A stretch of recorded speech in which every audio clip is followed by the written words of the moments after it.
Okay, this is the first presentation over the last unit in government.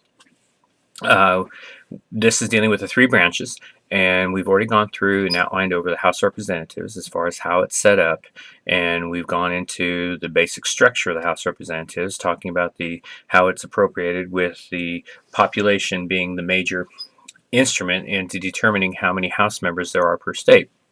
And then we went into gerrymandering and that process. Now I'm going to talk to you about the Senate. Now the Senate is much easier. Basically, the Senate shall be composed of 2 senators from each state. That's it. It's really simple.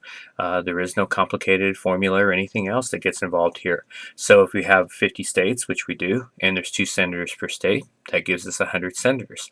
If we would add a state, we would have 102 senators. And that's pretty much all the Constitution says about the setup of the Senate in terms of its numbers.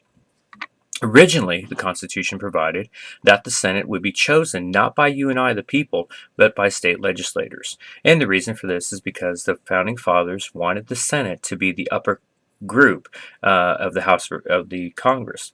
And so instead of having the people vote for it like they do in the House of Representatives, they wanted a little bit more higher class, more educated individuals picking our U.S. senators then. So that's why in the Constitution it's set up for state legislators to do it.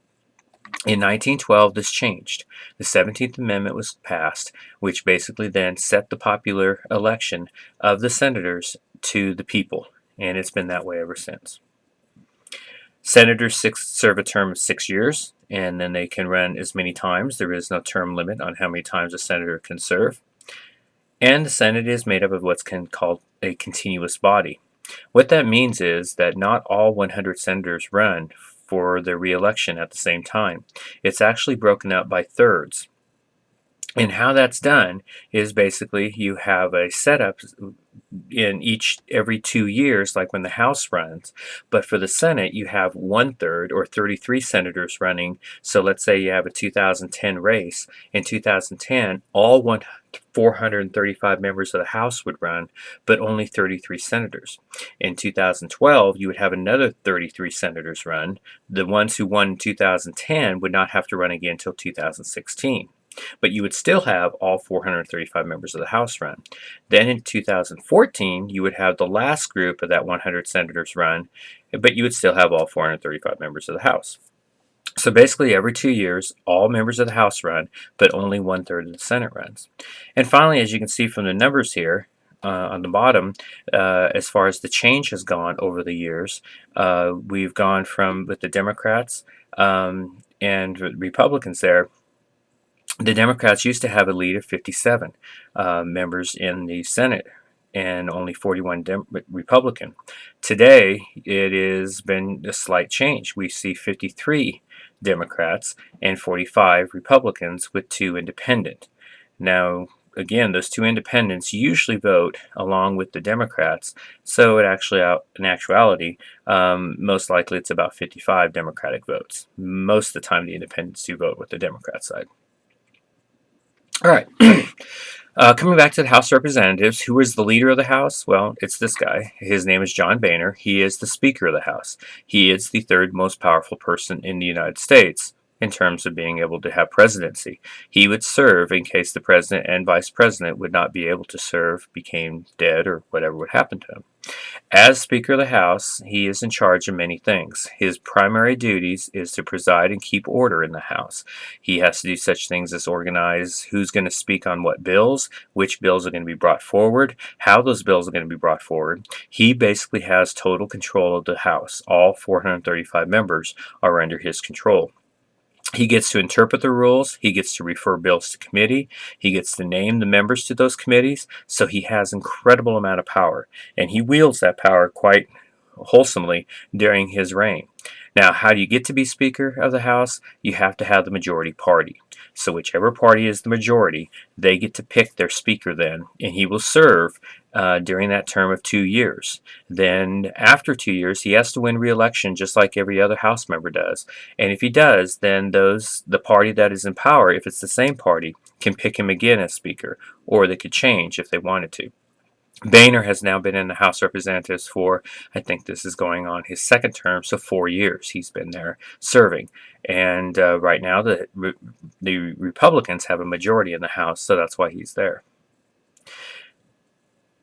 The Speaker must vote in case there is a tie, which is rarely ever happens in the House of Representatives. Now, if he wants to vote, he can step down as Speaker of the House to go vote. But otherwise, if he is staying in as Speaker, he cannot vote unless there's a tie. So how he does that is he just temporarily gives over his reign as Speaker, and he does this all the time, speakers do this, to another member of the House for a temporary period of time, and that allows him then to go be a regular member of the House, and then he does get to go vote on a bill then. Over on the Senate side, this person here is what's known as not the Vice President or the President of the Senate, but he is the Majority Leader, and his name is Harry Reid. Basically, though, technically, he's not in charge of the Senate. The person in charge of the Senate by the Constitution is actually the Vice President of the United States, but he never shows up. The Vice President only goes to the Senate chambers twice while he is serving as Vice President.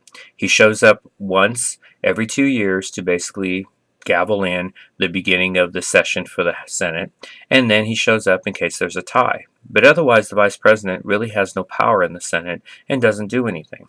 So because of that, the leadership then, skips over from the Vice President, and basically it goes to another ranking member, which is the President pro tempore. Now, again, the Vice President cannot take the floor to speak or to remake or vote, only in case there's a tie. The President pro temp is then selected to become the leader of the Senate when the Vice President's not there. But this, again, is kind of like being chosen as being king of a country that doesn't have any powers. Temporary pro temp doesn't really have any power either. It's more of an honorary thing. And so, again, they don't do a whole lot. The person that actually serves and does all the work while serving in the Senate role is actually the Majority Leader. He is the person, or she is the person, that actually does all the work then. The Senate Majority Leader is the person who basically is the legislative strategist who carries out all the decisions. They decide what bills are going to be brought forward. They have many of the same responsibilities and duties as the Speaker does, but not quite as much power as the Speaker. And we're going to get more into that a little bit later. The other group that has power within the House and the Senate is the minority leaders. And basically those are the members of the opposite party not in power. So right now in the House, you have a Democrat minority leader, and in the Senate you have a Republican minority leader.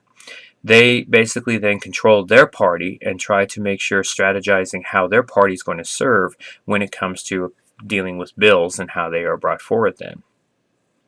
More power in the Senate, where they decide on scheduling and on debate on bills and keeping order. And then the last group that comes forward is what's known as the whip. The party whip is the person who's basically responsible for going out and counting up the votes.